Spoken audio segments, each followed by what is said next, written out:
Ça nous étonne pas. C'est exactement la même chose. Le con Christian qui est à la fin, avec le con Christian à la fin qui se fait arnaquer par tous les commerçants juifs juste avant. C'est une blague racontée par Jacques Attali, mais qu'il ne racontera pas chez Tadi, bien sûr. Il le raconte dans des cercles privés. Voilà. Forcément, hein, forcément. Mais justement, pour rester aussi un petit peu sur ce point-là, parce que il m'intéresse, et je pense que ça intéressera aussi les internautes. En fait, en gros, pour les rabbins, ils ont une haine viscérale envers Edom, envers la chrétienté. Et ils ont, en gros, si jamais on a envie de résumer, on va dire, leur relation vis-à-vis des chrétiens et vis-à-vis des musulmans, ça, comme tu dis dans ton livre, ça pourrait se résumer à destruction et soumission. C'est-à-dire destruction. Soumission d'abord et destruction ensuite. Donc du coup, ouais, justement, donc c'est clair et net. Et ça me fait rappeler aussi une autre vidéo de Rav Dinosis, le rabbin, Dinovitz, pardon, qu'on salue chaleureusement, monsieur. Et donc du coup, il disait, on sait très bien, c'est dire sur Dieu donné, qu'il le nomme diable donné, etc., etc. Bon, mais en tout cas, une fois, lors d'une vidéo, il disait, nous les Juifs, on n'a rien à craindre parce qu'on a l'alliance. Voilà. Et donc du coup, si jamais les autres communautés ont envie de bénéficier indirectement via nous de l'alliance, il faudrait qu'ils s'allient à nous. Et tant qu'ils ne le feront pas, ben justement, ils seront détruits et ils finiront en cendres. En gros, hein, je schématise un petit peu ce qu'il dit, hein, parce que c'est tellement drôle, mais aussi un peu délicat. Et donc, du coup, justement, on voit bien ça, cette constante chez le rabbinat en général, et jusqu'à présent. Bah oui, ça correspond à ce que je disais, c'est-à-dire ce que l'on voit écrit dans le Zohar, ce que disait Solomon Molko lorsqu'il disait nous devons mener des actions politiques à visée messianique en direction des chrétiens. Oui. C'est exactement la même idée, c'est-à-dire les soumettre, leur faire faire le travail, oui. C'est-à-dire que leur faire accomplir le projet messianique juif pour ensuite se débarrasser d'eux. Parce que lorsqu'on voit le monde occidental depuis la Première Guerre mondiale, si on prend à partir de la Première Guerre mondiale, il n'a cessé d'aider, surtout les Britanniques, hein, d'aider les messianistes à accomplir leurs projets, mais à chaque fois qu'ils l'ont fait, ils se sont autodétruits. C'est-à-dire les Britanniques se sont épuisés politiquement, économiquement, financièrement en Palestine. Les États-Unis sont en train d'être conduits à leur perte en raison, en partie, pas seulement, de l'aide qu'ils apportent aux Israéliens, sur le plan géopolitique, sur le plan diplomatique, sur le plan financier, sans parler, là on ne parlera pas des banquiers, des grandes banques juives qui sont installées aux États-Unis, on peut même dire banques judéo-protestantes, qui ont ruiné pas seulement les États-Unis, mais le monde occidental, en particulier par la spéculation ex nihilo. De la création monétaire ex nihilo, exactement. Mais justement, là, tu fais le lien directement on va dire, sur le messianisme juif et le messianisme protestant. Donc là, on va dire la première figure qui a fait ça, c'est Isaac Luria. Donc parle-nous de ce certain Isaac Luria. Alors Isaac Luria, il ne va pas faire la jonction entre le monde chrétien et le monde juif. Lui, ce qu'il va faire, Isaac Luria, il va faire beaucoup de choses. Mais ce qu'il va faire en particulier, donc Isaac Luria est né en 1534. Ouais. Donc au milieu du XVIe siècle, c'est dans cette période qu'il va opérer. Ça va être la figure fondamentale de la Kabbale de Safed. Et lui, je ne vais pas rentrer dans tous les détails, je l'explique dans mon livre, parce que c'est des détails techniques extrêmement complexes. Mais lui, il va accentuer plus encore la dimension messianique de la Kabbale. En fait, qu'est-ce qu'il va faire ? jusqu'à Isaac Luria, qu'est-ce qu'on disait? On disait le peuple juif peut hâter la venue du Messie par des actions politiques. D'accord? Et surtout les chefs de la communauté, les kabbalistes. Et le peuple juif est, donc toujours selon la Kabbale espagnole, le centre de l'univers, le centre de la création. C'est pour eux que Dieu a créé l'univers et le monde, et même les goïms, les non-juifs. Lui, Isaac Luria, va aller plus loin encore. Il va dire oui, les juifs sont le centre de l'univers, le centre de la création. Ils peuvent hâter la venue du Messie, mais il va ajouter une chose fondamentale, c'est qu'il va dire les Juifs sont le principal moteur de l'histoire. Oui.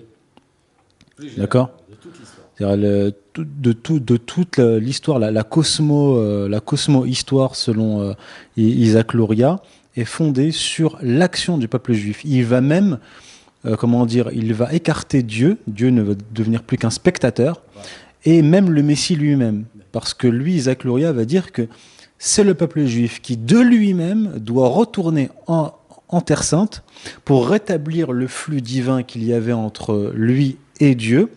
Et ensuite viendra le Messie. Donc, à partir d'Isaac Luria, tout va dépendre du peuple juif. D'accord ? Et en fait, durant cette époque, 16e, 17e siècle, la Kabbale en général, et la Kabbale de Safed en particulier, va balayer tout l'Orient et toute l'Europe, jusqu'en Angleterre. Et ce grand balayage, comme le dit Gershom Scholem, ce raz-de-marée kabbalistique, va être suivi par le raz-de-marée de la Kabbale lourianique, d'accord, qui va remonter toute l'Europe jusqu'en Angleterre.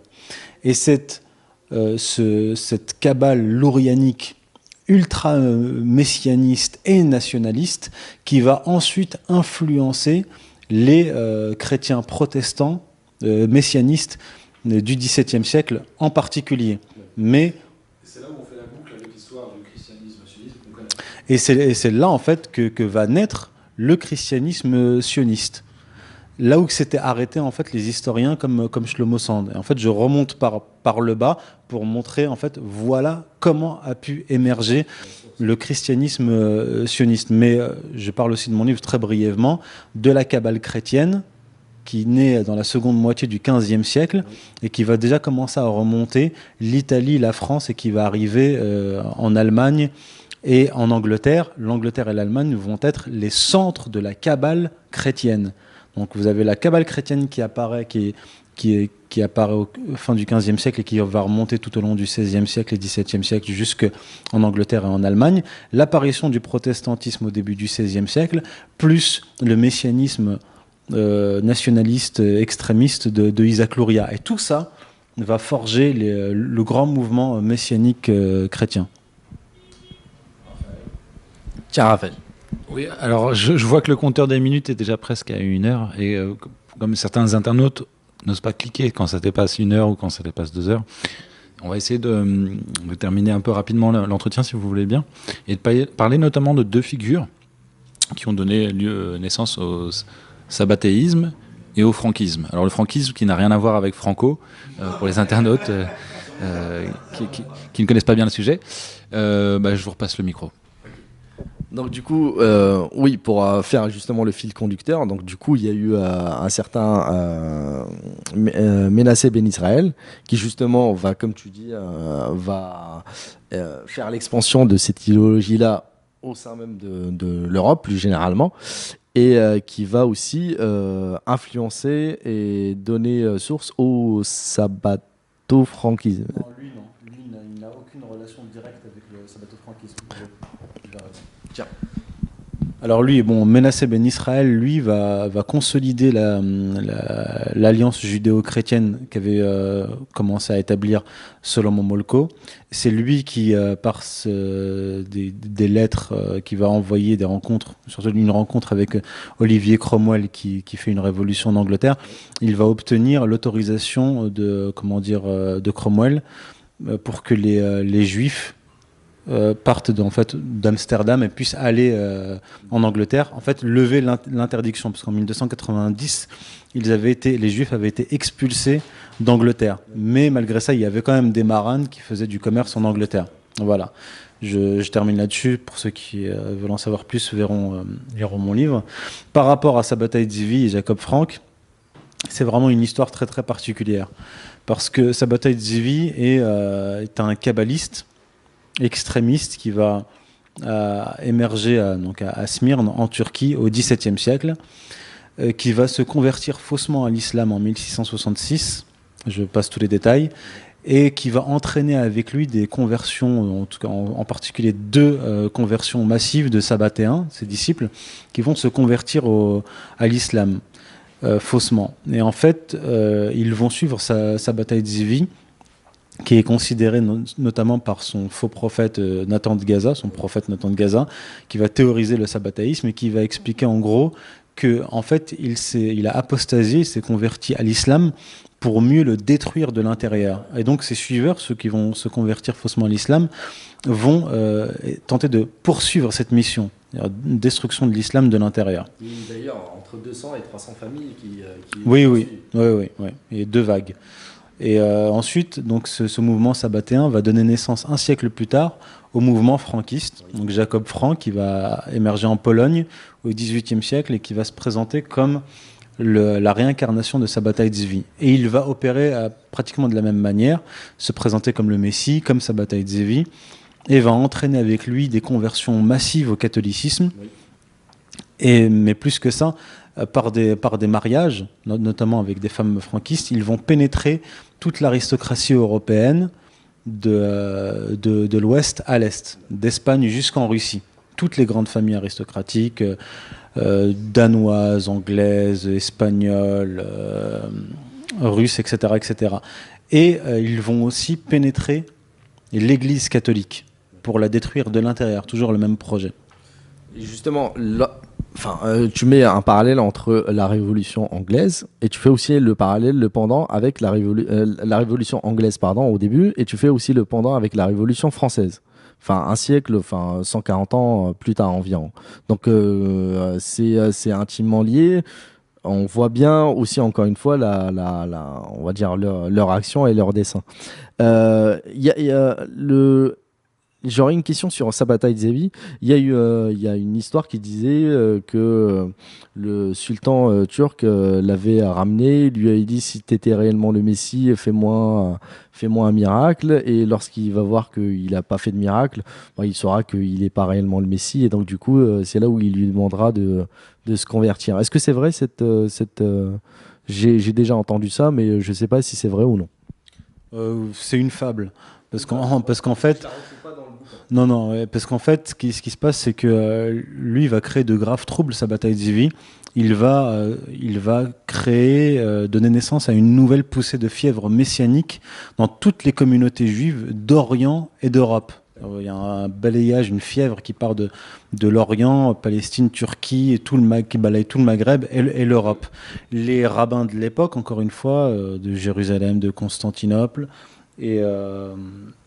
de Constantinople, vont voir ce Sabbatai Tzvi comme un énorme danger, parce qu'il y a une véritable ferveur populaire et qui croient vraiment que c'est le Messie. Alors, comme d'habitude, les Juifs, qu'est-ce qu'ils vont faire ? Ils vont faire appel aux autorités locales, en particulier les autorités turques. Les Turcs, au début, voient ça d'un œil distrait. Ils disent, bon, ça reste entre Juifs. Mais là, quand ils voient les soulèvements populaires, ils se disent, bon, il y a un véritable problème. Ils font arrêter Sabbatai Tzvi. Et là, Sabbatai Tzvi se retrouve pas face au sultan. En fait, il est dans une pièce et le sultan est derrière une alcôve. C'est-à-dire que le sultan le voit, mais lui ne le voit pas. Et en fait, ce sont des conseillers du sultan qui vont parler à Sabbatai Tzvi. Et un en particulier, Isaac Zaferi, qui est le médecin du sultan, qui est un juif converti à l'islam. Et en fait, c'est lui qui va convaincre Sabbatai Tzvi de se convertir faussement à l'islam. Et lui, il va dire au sultan, en fait, il va lui faire croire au sultan qu'il a tout à y gagner, car tous les disciples de Sabbatai Tzvi se convertiraient à l'islam eux aussi. Et là, ça a été un piège majeur dans lequel est tombé le sultan, parce que ça aura des conséquences catastrophiques pour l'Empire ottoman et pour le monde musulman en général avec la révolution jeune turque. Donc justement, après il y a eu Jacob Frank après sa bataille de Zéville. Alors lui c'est très atypique, hein, Jacob Frank, hein. Lui, il part du principe. Enfin, je vais donner une de ses citations, hein, pour montrer le personnage, hein. Je ne suis pas venu pour élever, mais pour rabaisser toute chose. Il n'y a pas d'ascension sans descente préalable. Et lui, en plus de ça, il se fait pas passer pour le Messie, lui. Si, lui, il se fait passer pour le Messie au départ, par la réincarnation de de Sabbatai Tzvi, et ensuite il se fait passer pour Dieu. Oui, pour Dieu. Pour Dieu, carrément. Alors, oui, alors lui, il va être, comment dire, une incarnation du sabbatéisme, mais une version profondément extrémiste et radicale, dévastatrice et nihiliste.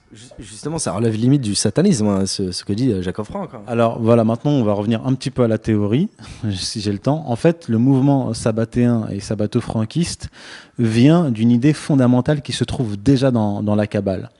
C'est l'idée que Satan, à la fin des temps, va devenir un ange de sainteté, qu'il va adopter un des noms de Dieu, et que par conséquent, tout le mal qui aura été fait jusque-là se transformera en bien. D'où l'idée de rédemption par le péché qui sera défendue par Sabbatai Tzvi, en particulier par Jacob Frank. Alors, là où en fait je contredis Charles Novak, c'est que Charles Novak prétend que c'est une innovation, cette idée de rédemption par le péché, qui vient de Cordovero et de Isaac Luria. Or, il y a un traité kabbalistique qui parle de la rédemption donc de Satan, qui a été écrit en 1500, c'est-à-dire 34 ans avant la naissance d'Isaac Luria et 22 ans avant la naissance de Cordovero. Et en fait, c'est cette idée-là qui va influencer le sabbato-franquiste. Donc du coup, donc le mouvement sabbato-franquiste est vraiment développé. Donc du coup, est-ce qu'il y a des franquistes de nos jours?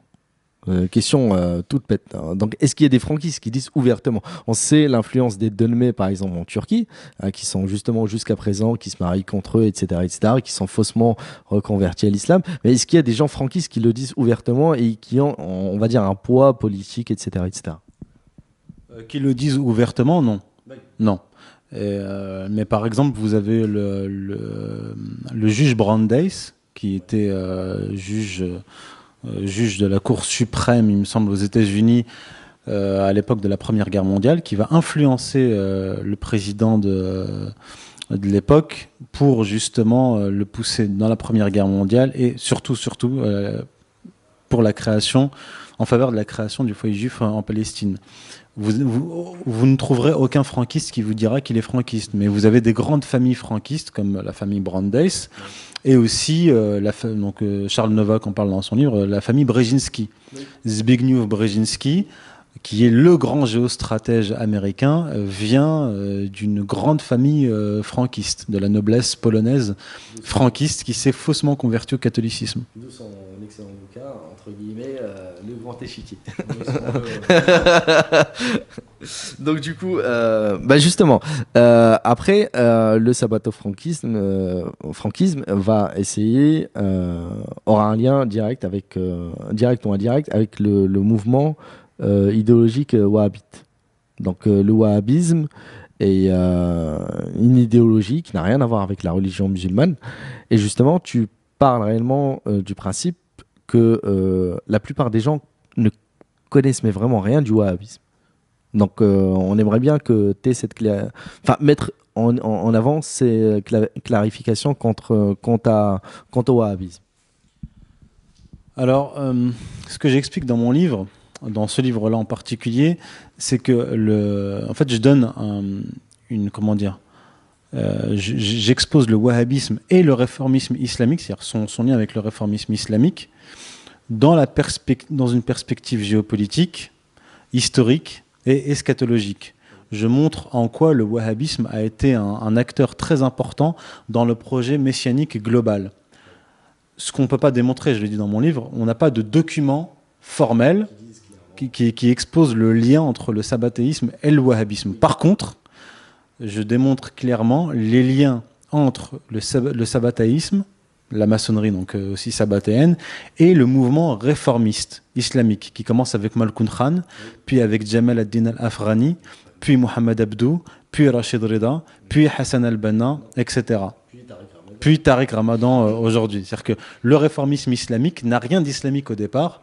Il est maçonnique et sabbatéen. Ça, c'est prouvé et démontré. D'ailleurs, tous les fondateurs du réformisme islamique sont francs-maçons. Afrani, Malkoun Khan, etc. etc. Et qui a créé la première loge, la loge maçonnique, je crois, en Iran, c'est ça? Ouais, en Iran. Lui s'est occupé de la destruction de l'islam chiite à partir du milieu du 19e siècle. Et Jamal ad-Din al-Afrani, lui, va s'occuper de la destruction de l'islam sunnite de l'intérieur. Tous les deux de grands francs-maçons. Bah justement, pour donner aussi une citation pour montrer le topo un petit peu vite fait sur Jamal ad-Din al-Afghani, qui disait en vérité la religion musulmane n'a cesse de but d'étouffer la science, la science et arrêter le progrès. Aucune entente et aucune utilité n'est possible entre les religions et la philosophie. Donc ça montre bien la volonté de destruction directe. Pour prendre aussi une autre citation de Mohamed Abdou, qui est venu après lui, qui était le disciple de Jamal ad-Din Afghani. C'est une lettre, c'est ça? Oui. La lettre qu'il envoie à son maître. Oui, et qui disait aussi, nous coupons la tête de la religion que par l'épée de la religion. Mais justement, là j'ai une petite j'aimerais bien un petit peu plus de clarification quant à ça. Alors pour comprendre cette phrase et comprendre la position de Al-Afghani par rapport à l'islam, là je ne peux pas rentrer dans tous les détails, mais il faut revenir à une perspective historique et à tous les documents que je rapporte quant à la filiation, le rapport entre le sabbatéisme antinomiste, le réformisme islamique et cette espèce de rationalisme qui va être utilisé pour détruire les religions de l'intérieur. Et Malkoun Khan va aller dans ce sens-là, Jamal ad-Din al-Afghani aussi dans ce sens-là, Mohamed Abdou aussi de manière plus subtile, et ainsi de suite. Mais je renvoie les lecteurs à mon livre parce que là je pourrais pas rentrer dans tous les détails. D'accord. Mais en tout cas, on est bien d'accord que certains de ces personnages, notamment Hassan al-Banna, hein, ont été aussi influencés par la franc-maçonnerie. Ils étaient francs-maçons, etc., etc. Donc du coup, maintenant qu'on a planté le décor, on voit l'émergence. Enfin, le terrain est prêt pour lancer on va dire le messianisme plus qu'actif, c'est-à-dire là on rentre réellement dans le terrain, c'est-à-dire l'avènement du sionisme au 19e et 20e siècle, etc., et jusqu'à ce qui se passe jusqu'à présent.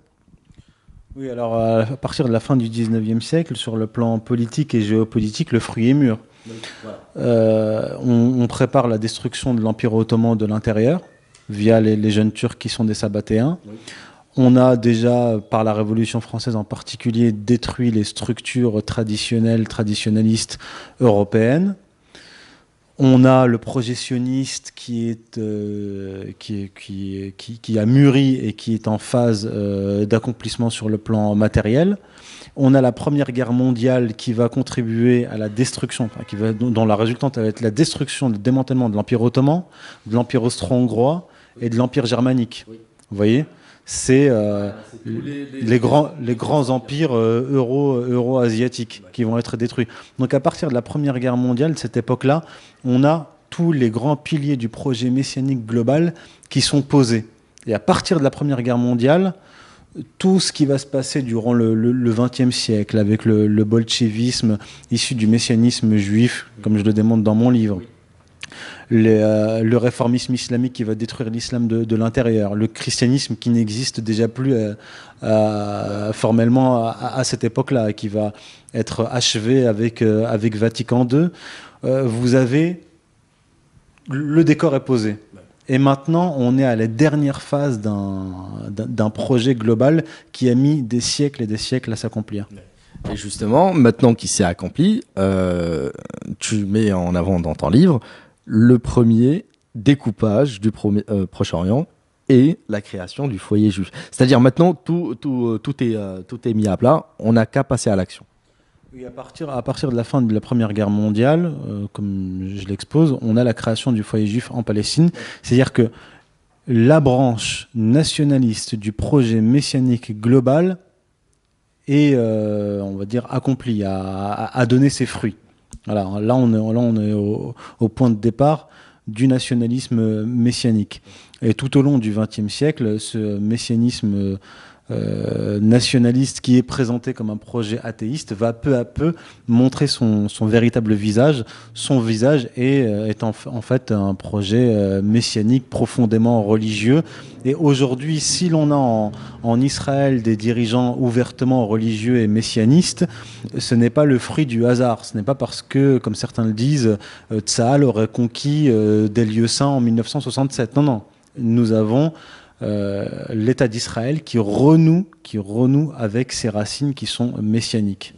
Donc, en gros, ces attaques-là sont faites par des athées, on est bien d'accord, c'est des athées, par exemple Theodor Herzl. J'ai vu un truc sur lui, il était juif, il s'est reconverti au christianisme, il n'a pas circoncis ses 2 enfants, puis après il est mort athée. Donc on voit là des attaques athées, mais en tout cas, ce que fait, maintenant on va parler d'Israël, ce que fait Israël, c'est légitimer sa position géostratégique là-bas sous un voile théologique. C'est-à-dire, il ne leur reste plus que l'histoire pour dire que c'est une terre juive, que le grand Israël est à nous, etc. etc. Mis à part cet argument-là, ils n'ont aucun argument légitime pour, on va dire, essayer de se défendre. Tu vois ce que je veux dire? En fait, les arguments qui ont été utilisés au départ ne le sont plus aujourd'hui. Au départ, on nous disait que c'était à cause des pogroms, les persécutions des Juifs qu'il fallait créer le foyer juif en Palestine. Ensuite, on nous a dit que c'était à cause du nazisme et donc de la Seconde Guerre mondiale qu'on devait créer l'État d'Israël. Puis les guerres successives nous expliquaient que le storytelling disait qu'en fait, il fallait que Israël combatte ses voisins, 300 millions d'Arabes qui voulaient sa perte, etc. C'était pour une question de survie. Et aujourd'hui encore, même demain, on nous dira que Israël va lancer ses grandes guerres pour une question de survie, parce que plus jamais ça, nous ne pouvons pas revivre une fois de plus l'Holocauste, etc. Et parce que c'est la seule démocratie dans la région. Ah oui, clairement, c'est la seule démocratie, entre guillemets, dans la région. Comme dirait... Oui, non, mais c'est le mensonge qui est répété. Comme dirait, je ne sais pas quel politicien israélien qui disait Israël, c'est une villa dans la jungle. Donc voilà, donc ça va... Ouais, avec des animaux autour.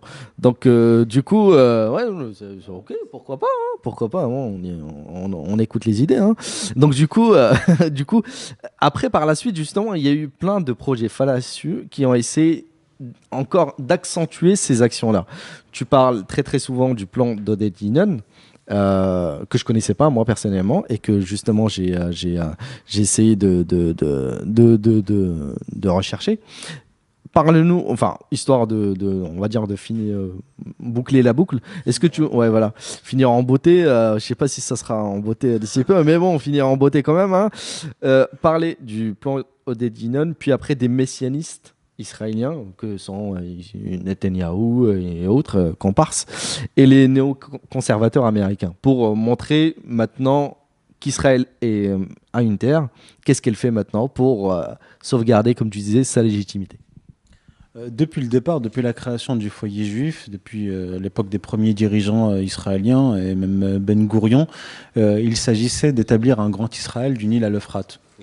Dès le départ, hein, malgré les prétentions athéistes des dirigeants sionistes. Le projet est biblique, c'est-à-dire qu'on veut établir un royaume d'Israël conformément aux frontières bibliques qu'on trouve dans la Torah en particulier. Il parlait souvent avec des rabbins pour essayer d'avoir leur avis, parce qu'apparemment ils ne connaissaient pas trop sa religion, on va dire, entre guillemets, mais il essayait derrière de développer des outils politiques comme le capitalisme et le socialisme. D'ailleurs, il a essentiellement utilisé le socialisme pour développer, entre guillemets, Israël. Oui, je le cite dans mon livre pour montrer vraiment que ce sont des gens qui ont une vision de longue durée.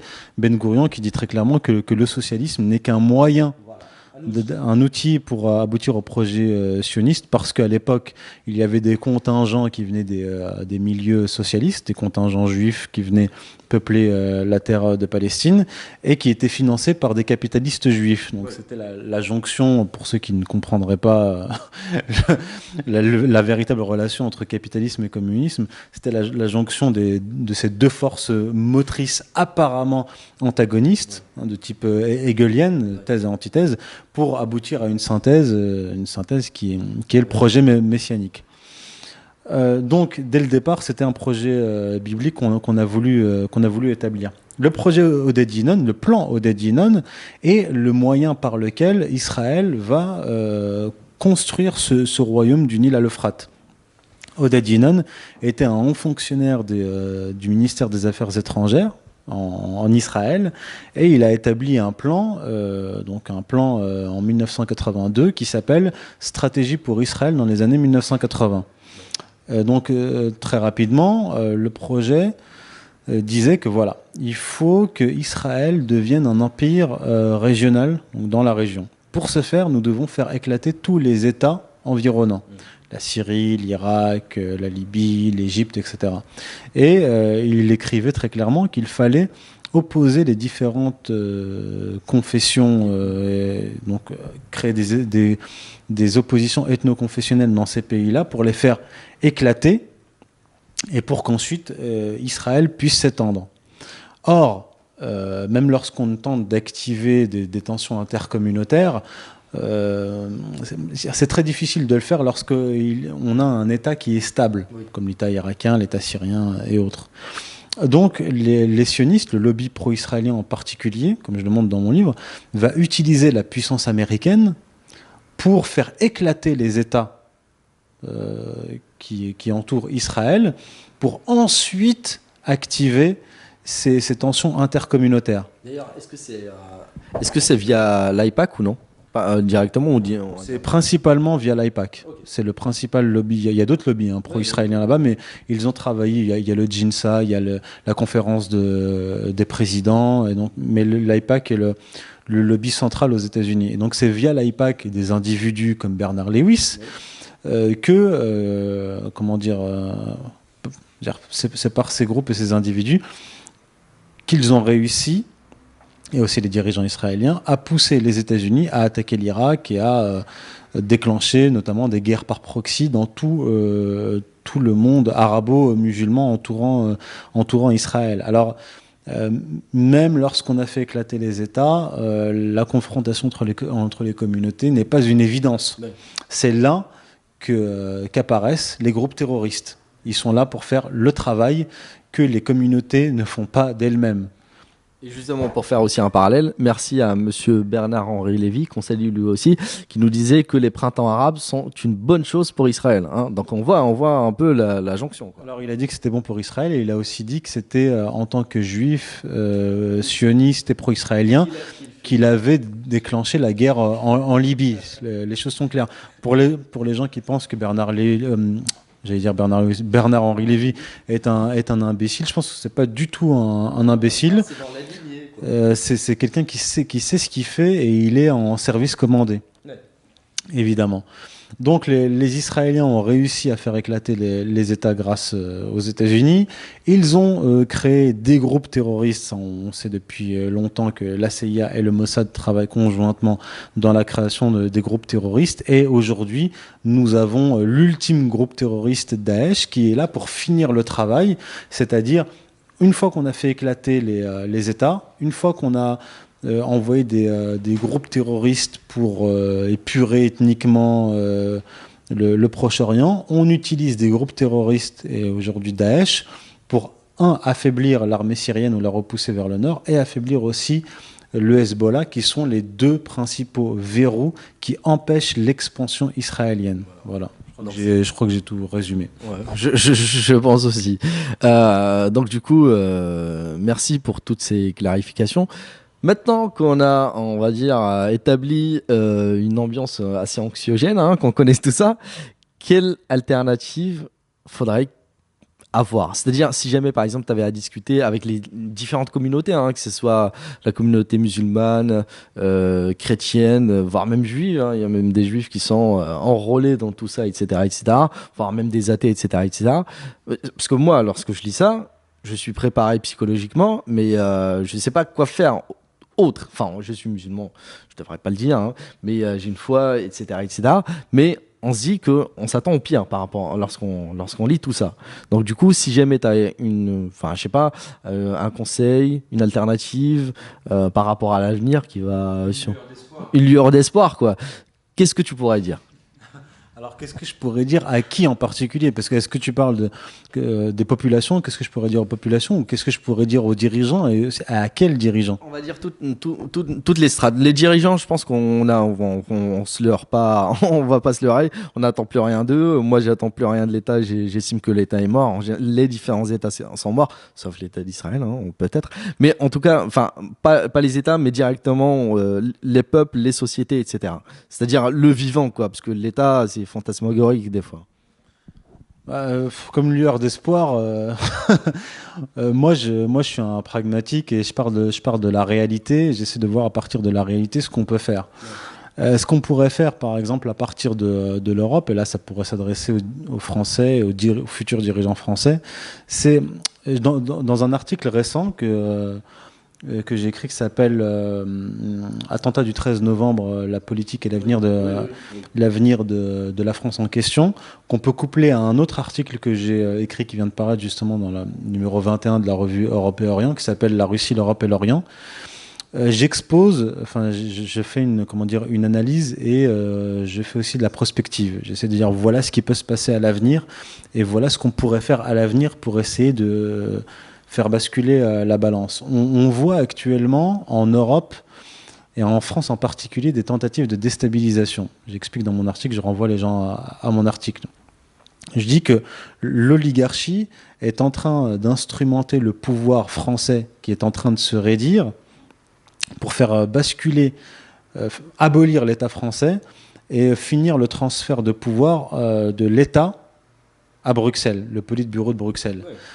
Ceci correspond à la stratégie élaborée par les Américains, en particulier par Zbigniew Brzezinski en 1997.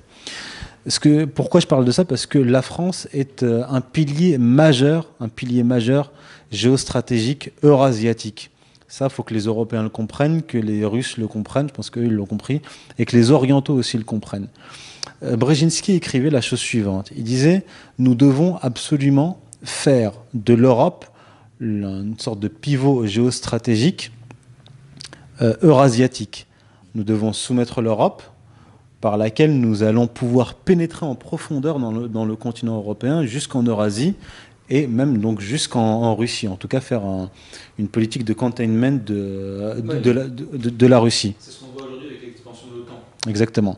Il disait à l'époque, il faut absolument élargir l'Union européenne. C'est-à-dire qu'il y a un maximum de membres de l'Union européenne donc en Europe, donc jusqu'aux frontières russes, parce que l'Union européenne est le pendant diplomatique, politique de l'OTAN. Oui. Donc c'est pour ça qu'ils voulaient, que les Américains veulent un élargissement de l'Union européenne. Il disait aussi oui, tu voulais. Tu disais aussi les Russes ont compris ça. Tu pensais aux pensées de Alexandre Douguin et compagnie. Oui, bien sûr. Oui, je pense à Alexandre Douguin en particulier. Et il disait à propos de la France, ce qu'il explique très clairement, c'est que la France est le pays qui avait une vision géopolitique plus ou moins indépendante. Et il expliquait qu'il fallait utiliser l'Allemagne pour soumettre la France aux États-Unis. Oui. D'accord ? Et cette stratégie a réussi parce qu'à partir de 2007, l'arrivée de Sarkozy à la présidence, mais déjà un peu avant, les États-Unis ont réussi à placer tous leurs pions dans les ministères clés. Donc des pions néoconservateurs, atlantistes et sionistes. Et à partir de là, il y a eu un véritable tournant de la diplomatie et de la politique étrangère de la France qui s'est directement aligné sur celle des États-Unis. Ça, tout le monde le voit. Et c'est par la soumission totale de la France que les États-Unis ont réussi à finir leur pénétration dans le continent européen. Ce qui peut se passer à partir de demain, dans le cadre d'une déstabilisation, même d'une guerre civile en France, c'est une reprise en main par l'armée. Il peut y avoir une reprise en main par l'armée. C'est d'ailleurs pour ça que Hollande veut modifier l'article 16 et l'article 36 de la Constitution française, qui prévoit en cas de crise majeure le transfert de pouvoir et même des prérogatives de la police à l'armée directement. Donc lui, il veut modifier cette clause-là pour instaurer ce que j'appelle une dictature policière social-démocrate qui écartera l'armée. Parce que l'armée, pour l'oligarchie et pour l'État français actuel, est un danger. Si je peux me permettre. C'est vrai que je pense qu'il faut préciser que aussi bien l'armée française que les services secrets ou après la police et la gendarmerie sont extrêmement divisés sur les questions de sionisme, d'OTAN, d'atlantisme, qu'il y a une partie grandissante, on va dire, des services et de l'armée qui est atlantiste, mais qui a toujours cet héritage gaulliste indépendant, et qu'il y a une fraction importante des services de l'appareil d'État qui sont très contre la politique étrangère de la France depuis Sarkozy et Hollande, et qu'effectivement il y a une grogne, c'est plus qu'une grogne en fait, il y a des généraux qui prennent la parole aujourd'hui, quoi. Donc, autrement dit, toi, tu dis un peu comme Pasolini, si jamais l'armée et les militaires, etc., ne viennent pas vers le camp du peuple, rien ne se fera. Oui, rien ne se fera, ça c'est évident. Donc maintenant, ce que je dis, c'est qu'il y aura certainement une fenêtre qui va s'ouvrir bientôt, dans le cadre d'une déstabilisation du pouvoir politique qui se raidit parce que justement il n'est plus capable d'absorber la contestation, donc il se raidit et par son raidissement il risque de casser. C'est pour ça que justement il y a cette volonté de modifier la Constitution, et je pense que les oligarques, l'oligarchie euro-atlantiste, le sait pertinemment, et que le gouvernement français actuel est en train de tomber dans un piège. Parce que si demain, il y a des contestations, une déstabilisation ou une guerre civile, c'est le Politburo de Bruxelles qui reprendrait la main en écartant l'armée et en abolissant l'État français, en transférant tout le reste de pouvoir donc, qui reste encore entre les mains des Français directement au Politburo. On avait parlé de lueur d'espoir. Oui. Mais justement, la lueur d'espoir, ce serait que dans le cadre de cette déstabilisation, l'armée, des membres de l'armée, reprennent la main à ce moment-là. S'il y a une reprise en main de véritables patriotes français, des gens qui sont capables d'éviter une guerre civile ou en tout cas d'éteindre le feu, on pourrait alors penser à un rétablissement de ce que disait le ministre des Affaires étrangères français en 1996. L'indépendance de la France, la position de la France sur le plan géopolitique dépend de la puissance russe et nous devons aider les Russes à réaffirmer leur puissance. Aujourd'hui, la puissance russe s'est réaffirmée, mais c'est la France qui est en déclin et qui doit donc se reprendre en main pour établir cet axe géopolitique qui serait Paris, Berlin, Moscou, mais en soumettant Berlin, en soumettant l'Allemagne, en faisant comme a pu le faire précédemment la France, en lui tordant le bras pour la prendre entre elle et la Russie et rétablir cet axe géostratégique naturel et historique. Et à partir de là, à partir de cette Eurasie puissante ou indépendante, on pourrait mener donc l'Europe, les pays arabes et la Russie, mener des actions géopolitiques conjointes, notamment avec les BRICS, pour restabiliser le Proche-Orient, mais aussi l'Europe. Voilà. Bah justement, j'espère que c'est une bonne, que les gens prendront en considération ça. C'est une belle lueur d'espoir, et justement moi en lisant, en écoutant Alexandre Douguin et surtout sa confrontation avec Cheikh Imran Hussein, j'étais franchement très touché par cette conversation là. En tout cas, merci beaucoup Youssef Indy. C'est nous. Et puis, au nom du cercle, on salue tous les auditeurs et on vous dit à très très bientôt. Et au nom de Sherviews aussi. Merci, le cercle des volontaires.